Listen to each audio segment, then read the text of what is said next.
Good morning everyone. তো আজকে আমি আর আমার বোন, এমনকি আমার ফ্যামিলির সবাই মিলে আমরা সবাই বেরিয়ে পড়লাম মোহনা দেখতে যাব। তো তার আগে আমরা কিছু ব্রেকফাস্ট করে নিলাম। দেন আমার চশমাটা হঠাৎ করে পড়ে গিয়ে ভেঙে যায়, আর আমার ছোটো মেশো সেটা পরে আড্ডা মারছে দেখো সবার সাথেই। তো তারপর আমরা সবাই বেরিয়ে পড়লাম টোটো করে। তো আমি আর আমার এটা হচ্ছে আমার ছোটো মাসির মেয়ে।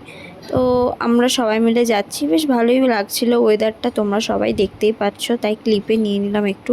তো দেখতে দেখতে আমরা কাছাকাছি চলেই এসেছি, খুব সুন্দর লাগছে। আর আমার মা তখনই একটা নিউ সানগ্লাস কিনে নেয়, দেখছিল যে কেমন লাগে। তো সানগ্লাসটা আমারই চয়েস করা, আশা করি ভালো লেগেছে সানগ্লাসটা, তো ভালোই লাগছিল। তো এইভাবেই আস্তে আস্তে বেশ মজা, সময়টা খুব সুন্দর কাটছিল। তো তারপরে আমি অনেক ভিড় দেখলাম, যে বিচে অনেক ভিড় ছিল। তো আমার এত ভিড় পছন্দ না সত্যি করে বলতে। তো তারপরে আমি একটা ফাঁকা সাইড হয়ে আমি একটা ভিডিও ক্লিপ নিয়ে নিলাম, তো বেশ ভালো লাগছিল।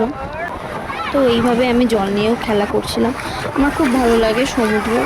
তো তারপরে এইভাবে আমরা কিছু মাছ কিনলাম, কারণ আজকে যেহেতু রান্না করবে, তো বাড়িতে তো রান্না করতে পারবে না, তাই কাউকে দিয়ে রান্না করাবে। তো মাছ করলাম কিনে টিনে। তো এইভাবে আমরা বাড়ি চলে আসলাম, দেখা হবে নেক্সট ব্লগে।